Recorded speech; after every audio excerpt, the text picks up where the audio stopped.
My name is Amara, and the day my parents told me they couldn't afford to send both children to college, I already knew whose dreams they were about to kill. I was 17. My grades were better. I had won a regional science fair. I had recommendations from 2 professors at the university downtown. But none of that mattered when my brother Liam walked into the room, shrugged, and said he'd finally decided to apply to the same college I'd dreamed of since I was 12. And just like that, the air shifted. My mother smiled like her favorite child had just said his first words. My father's hand clapped against Liam's shoulder, proud. They didn't even look at me when they said, "We'll make it work for Liam." I didn't scream. I didn't cry. I just nodded. Quiet. Like I always was. Like they preferred me to be. That night, I sat alone on the back porch while laughter spilled from the kitchen window. I wasn't invited in. I rarely was when the jokes were about me not being fun enough. I watched the stars and whispered to them like they might carry my dreams somewhere safe. Somewhere my family couldn't trample them. It was the first time I made a promise to myself. I would leave this place. I wouldn't beg for a seat at their table anymore. I'd build my own. And they'd never be invited. The next day, I woke up before sunrise and took the bus to a diner 2 towns over, where they didn't ask if you were 16 or 18 as long as you showed up and scrubbed pans. I worked before school, after school, on weekends. I stacked trays, swept floors, packed boxes, at a warehouse every Friday night. I ate peanut butter sandwiches and studied under flickering bulbs at the bus stop. I didn't have a car. Liam did. A new one. A graduation gift. I still remember the sound of the bow being unwrapped, my name not even mentioned. They said nothing when I walked across my graduation stage with honors. No dinner. No balloons. Just a "don't forget to clean your room." But I remembered.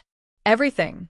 What they didn't know is that while Liam went off to college on their dime, he dropped out a year later. Of course, I used every dollar I scraped to apply for scholarships.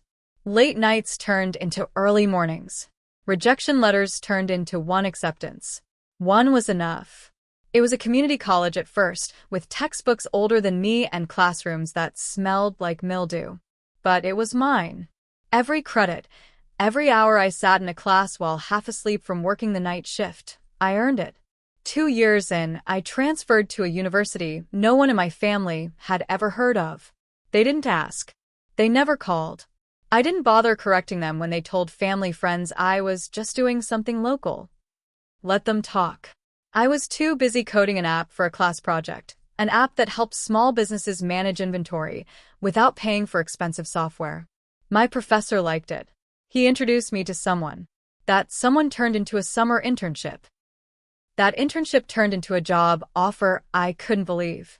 I was 22, had no debt, and was now being offered a salary that was more than what both my parents made combined. Still, I didn't go home. I rented a small studio, put my head down, and worked. Years passed like that. Quiet, focused. No parties. No distractions. While Liam bounced from job to job, crashing cars, blaming the world, my parents still coddling him like he'd been wronged. I didn't need them to notice me anymore. I didn't care until the day they did. It started with a phone call from an unknown number. I answered out of habit, only to hear my mother's voice, tight and thin. "Amara, it's Mom. We need to talk." She didn't ask how I was. She jumped straight to Liam. He'd been arrested. Something about fraud. He needed a lawyer. They were short on cash. And they thought maybe since I was doing okay, I could help. I didn't speak. I listened.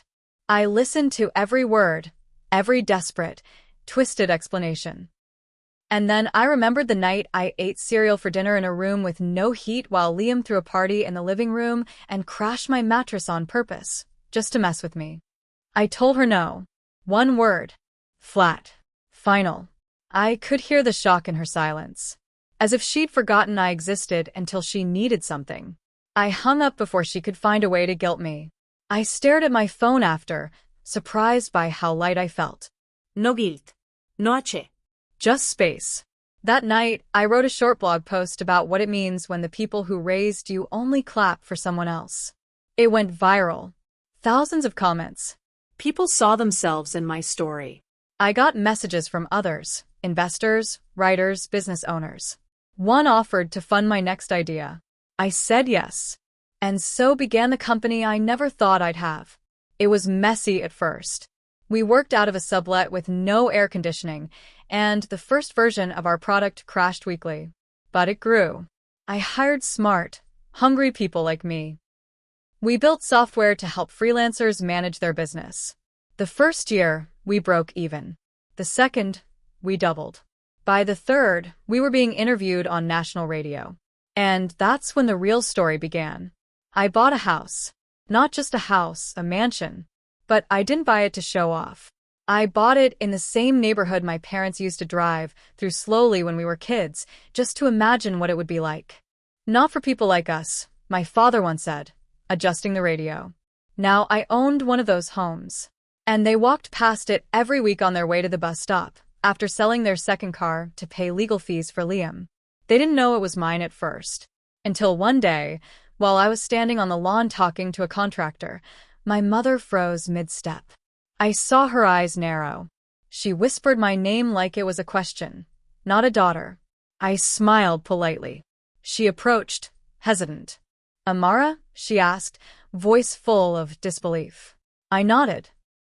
She asked if this was my home. I said yes. She stared at the fountain, the windows, the marble steps.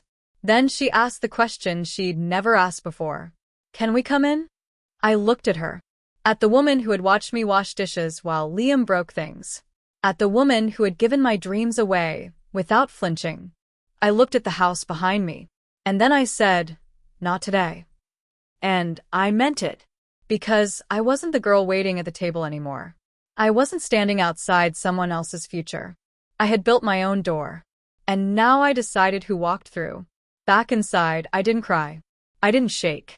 I poured a glass of water, sat in my kitchen that overlooked the hills, and breathed deep. One word, one boundary, had rewritten my entire life. But the story wasn't over yet. Not by a long shot. Because the past has a funny way of finding you again. Sometimes in the form of a lawsuit. Sometimes in the form of an old notebook. And sometimes in the form of a brother who won't stay buried. And that was how the second storm began. The morning after I turned my mother away at the gate of the mansion, I found a letter slipped under the front door. No stamp, no return address. Just my name written on the envelope in shaky handwriting. I didn't open it right away. Something about the way the paper trembled in my hand made my skin crawl. I left it on the kitchen counter and made myself a coffee, trying to focus on the software patch we were about to release that afternoon. But the letter pulled at my attention like a thread I couldn't stop unraveling. When I finally tore it open, I realized it wasn't from her. It was from Liam. The letter was long, strangely poetic in places, almost like he'd spent hours trying to sound sincere. He wrote about the mistakes he'd made, how things had spiraled beyond his control, how our parents were aging and ashamed, how he was facing real jail time now. But none of that hit as hard as the final line. "You were always the smart one, Amara. Help me just this once. I'll owe you for life." I stared at that sentence for too long. Owe me? As if I hadn't already paid his debt 100 times over. As if he hadn't drained every drop of attention, affection, and resources from our parents until I was nothing but background noise. I could have burned the letter, but something in me knew better. I tucked it away in a drawer and locked it. I'd learned the hard way that sometimes keeping records was the only way to protect yourself. A week passed. The software update launched successfully, and we signed a new contract with a chain of small business franchises. I should have been celebrating. Instead, I noticed the same car parked across the street from my house 3 days in a row. Nondescript. Tinted windows. Engine always running. On the 4th day, it was gone. And in its place was a manila envelope taped to my gate. Inside, court papers. Liam was suing me. The claim was absurd on the surface. He accused me of stealing intellectual property, an idea he claimed we'd developed together years ago as teens. I almost laughed until I saw the name of the lawyer on the bottom. It was the same one our father used to brag about, the one he called his poker buddy, who always got things done quietly. They were using him to threaten me, to take what I had built and tie it back to their name. I didn't panic. Not immediately. But I did feel something shift inside me. Not fear, strategy. I called my lawyer, a sharp woman named Alina, who used to work for a tech giant before deciding she liked fighting for underdogs more. When I showed her the documents, she didn't flinch. "This isn't about IP," she said. "It's leverage. They want a deal before he goes to trial." That night, I didn't sleep. I sat on the balcony, watching the wind move through the trees, and thought about how far people would go when desperation twisted love into entitlement. I remembered the way my father used to say I was too emotional, the way my mother once told me I was hard to love. I remembered Liam laughing as he read my diary out loud when I was 13, while they watched and did nothing. And I realized something important. They hadn't just ignored me. They had trained me to accept it, until I didn't. The court date was set. I was advised not to reach out, not to make statements online, not to speak to the press. But I did one thing I wasn't supposed to. I called my aunt, my mom's estranged sister, the one they always warned me was a little off. I hadn't spoken to her in years, but she answered on the second ring. When I told her what was happening, she was quiet for a long time. Then she said, "Come visit me. There's something you should see." Her house was 2 hours away, a small place with ivy-covered fences and wind chimes that rang even when there was no wind. She looked older, but not weaker. She hugged me like I was more than just a niece. Inside, she handed me a dusty storage box labeled 1989 to 2004. Inside were family photos, letters, and one small, crumpled notebook with Liam's name written in blue marker. "Your brother used to draw all kinds of stuff," she said. "But this one, your mom tried to burn." I opened the notebook. It was filled with ideas, childish, scattered thoughts. A robot that cooked, a jacket with fans in the sleeves. One page, dated loosely in the corner, had a vague drawing of an app interface. No code. Nolodik. Just a name. Bizbuti. The name had been scratched out, replaced with nah. Stupid. It was nothing like what I had built. But I knew what they were going to try and do. Twist this into proof. Rewrite history. I took photos. Dated every page. Filed it.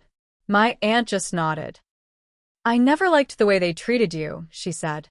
But I wasn't brave enough to step in. I thanked her, drove home, and found my mansion's front door slightly ajar. Not wide. Just cracked. My alarm hadn't gone off. My heart pounded as I walked through every room, checking for movement, for signs. Nothing seemed missing. Nothing broken. But in my office, there was a piece of paper on my desk. Just one. A sticky note. It read, "You can still fix this. Drop the suit. Come home." No signature. Just pressure. Alina sent a team the next day to sweep the house. They found no prints. No footage. No evidence.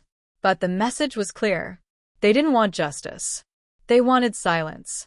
They wanted me to remember my place. And that was exactly what I couldn't allow. So, I prepared. Not just for the lawsuit, but for everything. I recorded everything I remembered about my childhood, every slight, every lie, every moment I had been erased. I wrote it down, cleaned it up, and compiled it into a memoir-style essay. I didn't publish it. Not yet. But I registered the copyright and set a timer on a scheduled release. If anything happened to me, it would go live. The trial began in a beige courtroom that smelled like paper and quiet dread.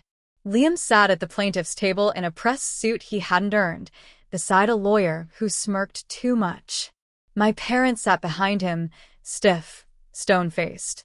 I walked in alone, confident. They avoided my eyes.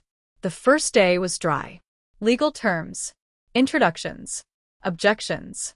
But on day 2, they introduced the notebook. My heart skipped a beat until I saw it wasn't the real one. It was a replica. Pages reordered, key dates blurred. They had faked it, and I had proof. When it was my turn to testify, I requested a private bench meeting.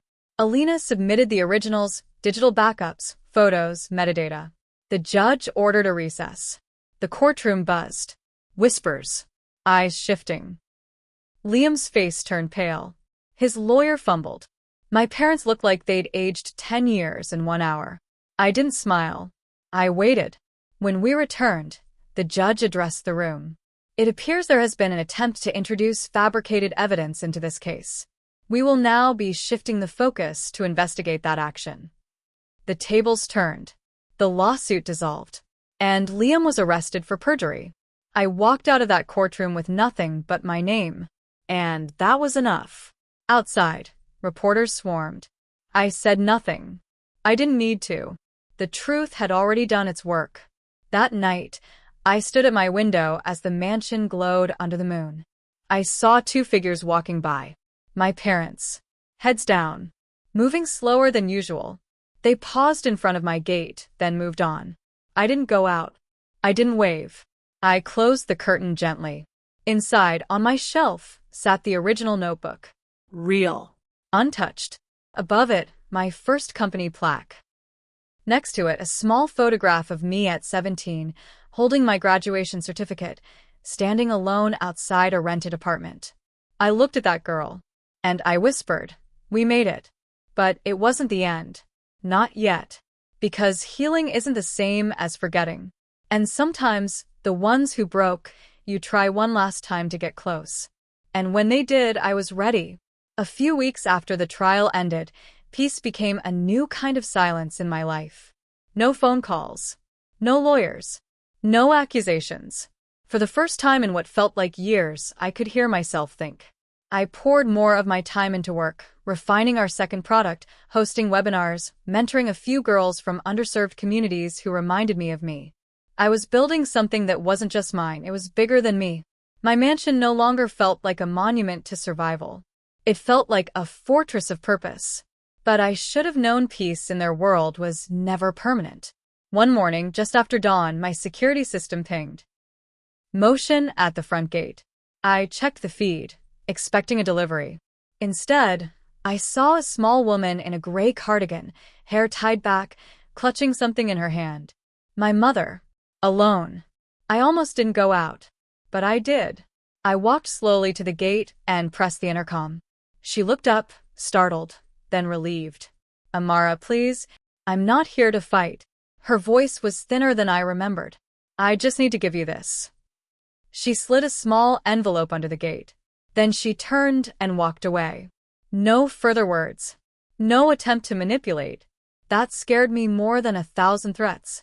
Inside the envelope was a photograph, faded, frayed at the edges. It was of me, maybe 5 years old, standing in the backyard in a blue dress, holding a toy microscope, smiling. My father stood behind me, blurry in the background, but unmistakable, written in my mother's handwriting on the back. "She's always been the one." We were too blind to see it. I didn't cry. But I sat with the photo for a long time. I wanted to believe she meant it. But even apologies, when they come too late, carry weight without value. I tucked the photo into a drawer and moved on. Or, at least, I tried to. That weekend, I got an invitation. Hand-delivered. Heavy paper, gold trim. An event. A community gala honoring tech entrepreneurs who give back. I was one of the honorees. My name was printed alongside others, and it was hosted in a luxury downtown venue. It seemed legitimate. I decided to attend. The night of the event, I wore a deep emerald dress, my hair swept up. Not for them, for me. When I arrived, the valet took my keys with a bow. I entered the lobby and was greeted with cameras, string music, trays of champagne. I smiled politely, answered questions, posed when asked. But something felt off. I couldn't explain it. A strange, invisible pressure in the air. I spotted Alina across the room. She hadn't mentioned attending. She motioned me over urgently, her expression unusually tight. "You need to see this," she said, holding out her phone. On it was a photo, me walking into the event, posted already online under a headline, "Controversial tech founder steps out after courtroom family drama." Below it, a caption, "Exclusive. Sources say new documents may reveal financial wrongdoing. My stomach dropped. It's fake, I said immediately. I've done everything above board. Alina nodded. I know. But someone wants this to look like something it's not. And I think it's them again. I scanned the room, and there they were. My parents. My brother. Standing together near the far wall. Dressed like this was their party. Liam was talking to a man in a dark blazer, gesturing toward me. My mother spotted me looking and turned away quickly. My father wouldn't meet my eyes. Alina leaned closer. This event? It's real. But they bribed someone to get on the sponsor board. They knew you'd show up. They wanted press. A chance to throw new dirt while pretending they're civil. It's a setup. And it's about more than money now. It's about your name. I didn't walk out. Not yet. Instead, I walked straight toward them. The crowd shifted as I passed. A few flashes went off.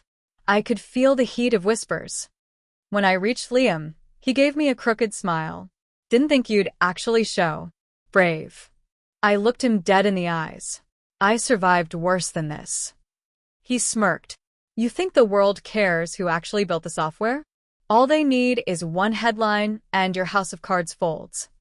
He was right about one thing. The truth doesn't matter to vultures when blood is in the water. But what he didn't know is that I had already built protections.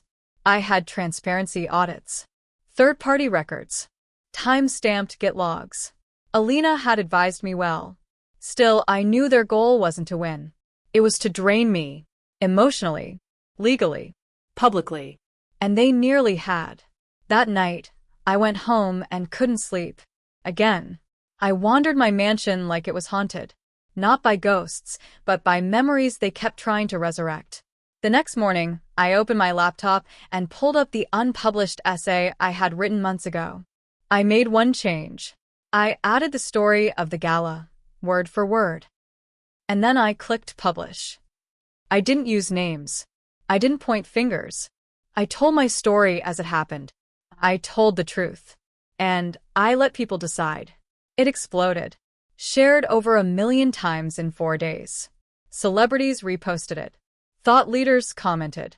Other survivors, people who had been overlooked, mistreated by family, discredited, came forward with their own stories. It wasn't just about me anymore. It was about every silent child who had been told their pain was imaginary.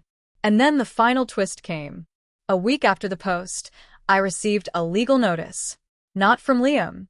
Not from my parents. But from their lawyer. A letter of intent to sue me for emotional distress caused by public exposure. It was laughable, especially since I had never used their names. But attached to it was something I hadn't expected. An offer. A settlement proposal. 7 figures. I didn't want the money.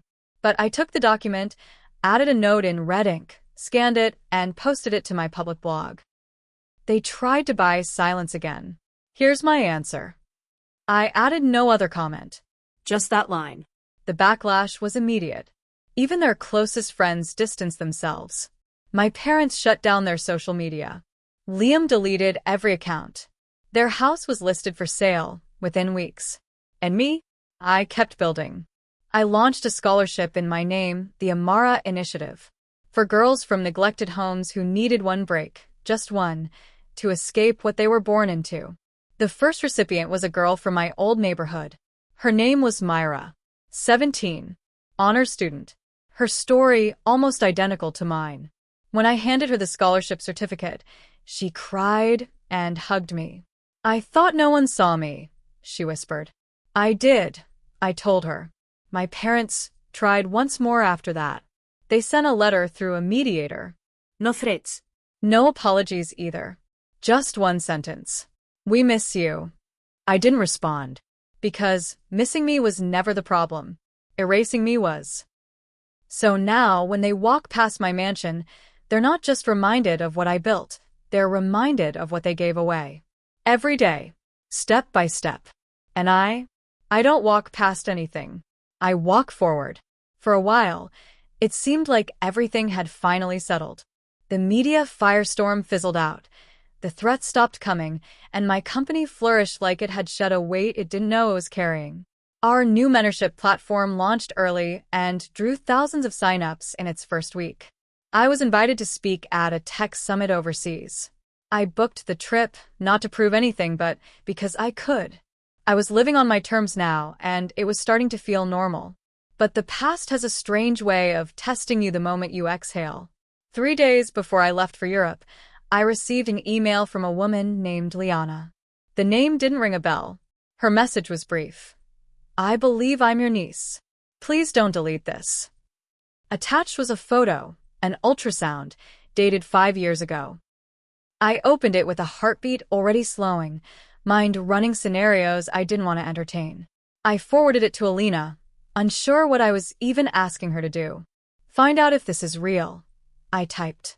And find out how she found me. The next day, I got a call. Alina's voice was clipped unusually tense. She's real, she said. And she's Liam's daughter. The mother passed away last year. She was raised in foster care. The system only just now traced connections and updated guardianship records. And it led her to you. I swallowed hard. But why now? I asked. Why me? She says you're all she has left. I couldn't breathe for a moment. Of all the things I had prepared myself for, lawsuits, lies, betrayal, this was not on the list. And yet, somehow, I wasn't surprised. Because chaos always trailed behind my brother like smoke after fire. I agreed to meet her. We chose a quiet cafe, low profile. I arrived early and sat by the window. When she walked in, I knew instantly. Same eyes. Same nervous twitch in the right eyebrow when she scanned the room. She wore a worn hoodie, one sleeve frayed, and held a small, dog-eared notebook in her hand. She sat down, silent at first. I let her lead. My name is Liana, she said finally. I'm 15. I didn't come to ask for anything. I just wanted to see your face. I asked her if Liam had ever acknowledged her. Her eyes hardened. Only once. He gave my mom cash and said he wasn't built for fatherhood. Then he never came back. I believed her. Not because of the story, but because I had lived it too in another form. She looked at me, her voice shaking slightly. I read your blog. Every word. I kept thinking maybe if I understood how you survived, I could too. That broke me in a way no headline or courtroom ever had. I took a breath, reached across the table, and touched her hand.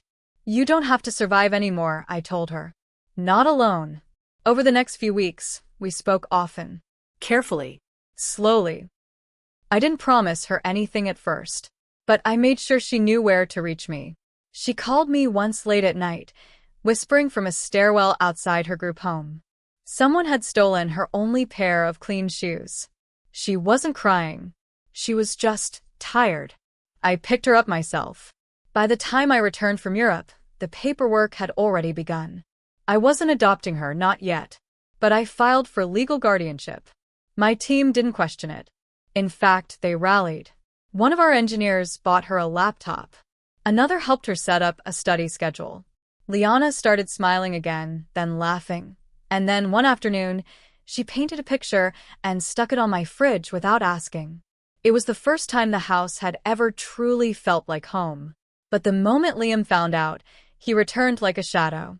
He called from a new number, left 3 voicemails. His voice was slurred, angry, then pleading. You had no right, he hissed. She's my daughter. Mine. You think you can just erase me like you did our parents?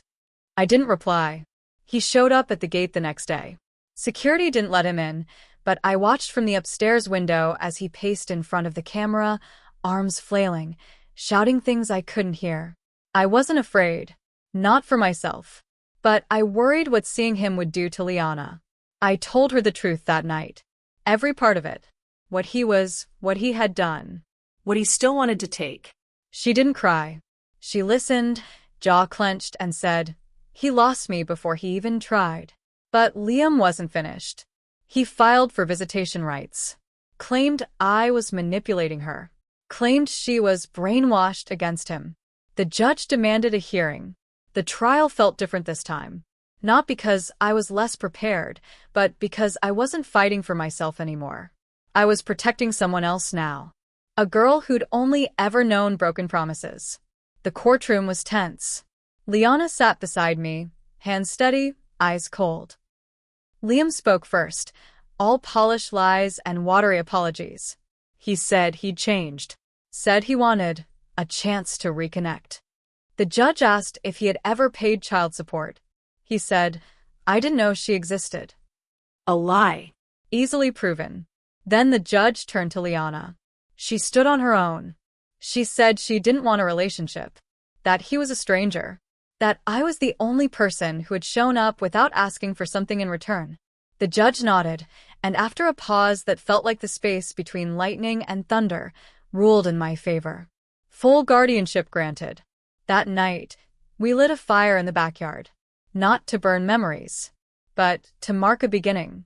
She brought out her notebook and read me a poem she'd written about freedom and flight and what it meant to be seen.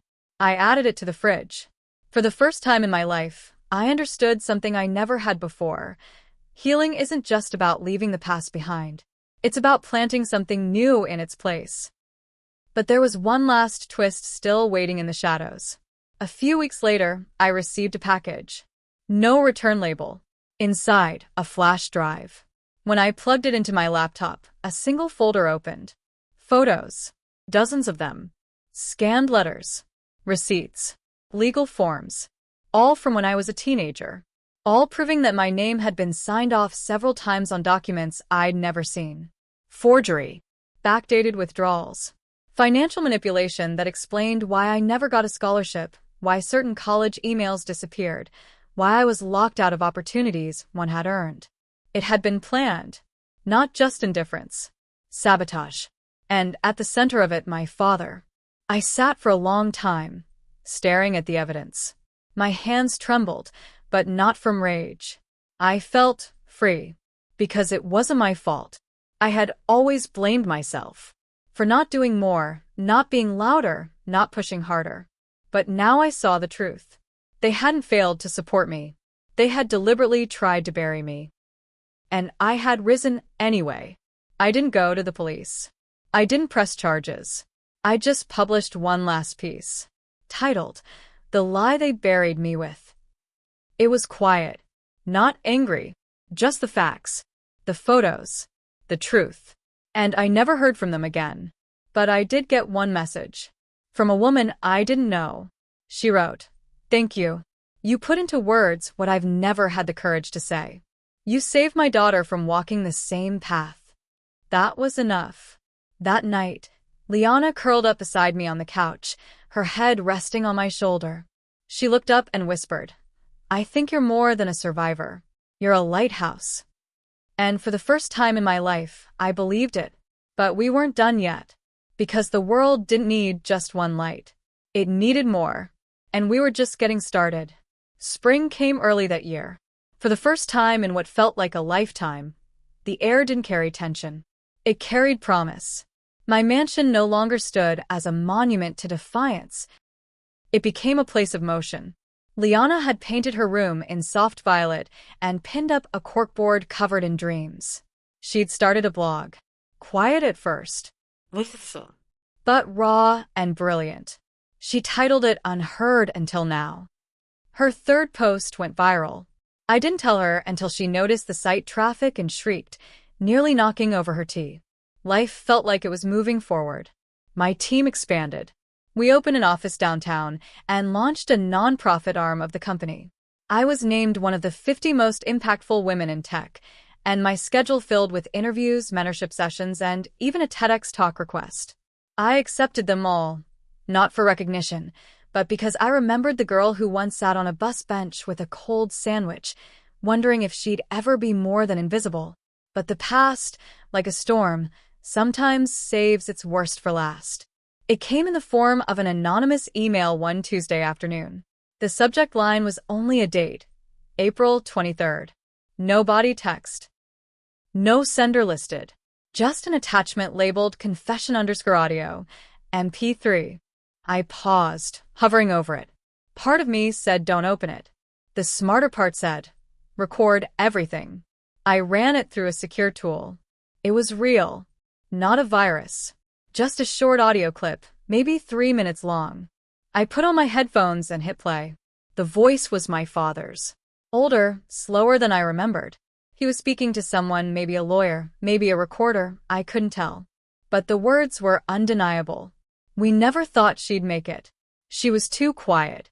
Too soft. It made sense to focus on Liam. He had the spark, the confidence. Amara? She was just always there. So we pushed what we had toward the one who could win. Or so we thought. We didn't mean for it to get so far. But by the time we realized she wasn't going to fall apart like we expected, it was too late. She didn't need us anymore. And I guess that's when we started resenting her. Because she proved us wrong. The clip ended with silence. Then a quiet sigh. And one last sentence almost too soft to hear. She became everything we said she'd never be. And now, we can't even say her name without choking on it. I sat still for a long time, eyes unfocused. It wasn't grief, or even anger. It was something colder. Final. The date on the email matched a recent entry in the local obituaries. My father. Gone. A heart attack. Quick. Sudden. My mother had listed no survivors in the notice. Just her own name and Liam's. I didn't go to the funeral, but I sent flowers. White lilies. A card with no name. For days, I said nothing to Liana. I wasn't sure if she'd ask. When she finally noticed the tightness in my shoulders, she didn't push. She just handed me a mug of tea and sat beside me on the porch, both of us wrapped in thick blankets while the wind played with the trees. They're not who you are, she said. They never were. And she was right. Weeks passed. The mansion, once so quiet it echoed, now hummed with activity. We held our first Amara Initiative workshop in the West Wing, transforming the ballroom into a think tank filled with high school girls, laptops, whiteboards, and wild ideas. I watched Liana lead a session on digital storytelling. She stood tall. Clear voice. Confident stance. When one girl got flustered while pitching, Liana gently stepped forward, placed a hand on her shoulder, and said, "You don't need to be loud to be heard. You just need to believe your voice matters." She had learned that from me. And I had learned it the hard way. The true ending to my story didn't come in a quote or a headline. It came in smaller moments. Liana laughing at a dumb TV show. Her humming as she cooked. A letter from one of our scholarship recipients saying she no longer wanted to disappear. It came in the sound of keys on my kitchen counter, the set I handed Liana one evening, quietly without a speech. Her eyes filled with tears, but she just said thank you. No ceremony. Just understanding. Months later, a package arrived. Plain. No return label. Inside, a small wooden box and a handwritten note. It was from Silas, the old craftsman I had once mentored briefly during a quiet collaboration between tech and tradition. The note read, "For the girl who built a kingdom from ashes."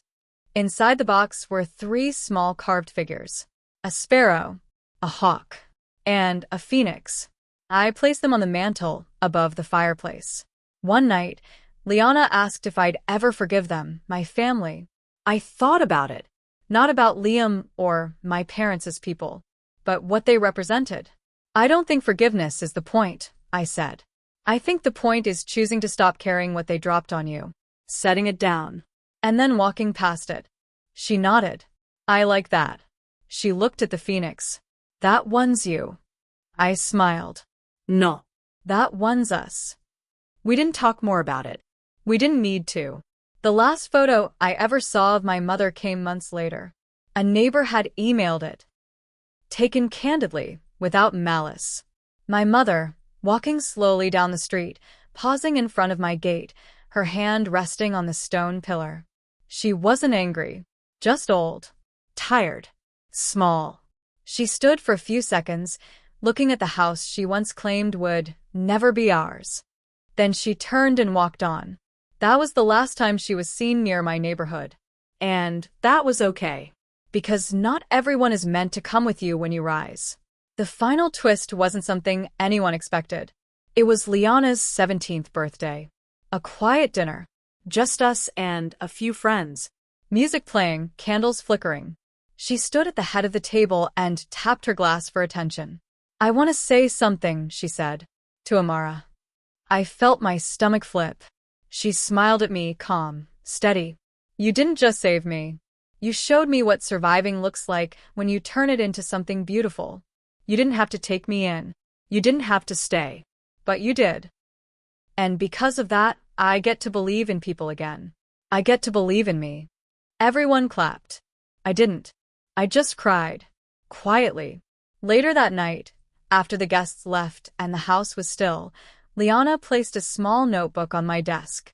It was her first manuscript, a memoir about silence and survival. And me. She titled it, "The One Who Chose Me." That was when I knew the story had reached its true end, not in revenge, not in justice, not even in peace, but in legacy. I wasn't the girl on the outside anymore. I wasn't knocking on the door. I was the door now, and I left it open, just wide enough for the next unheard voice to walk through.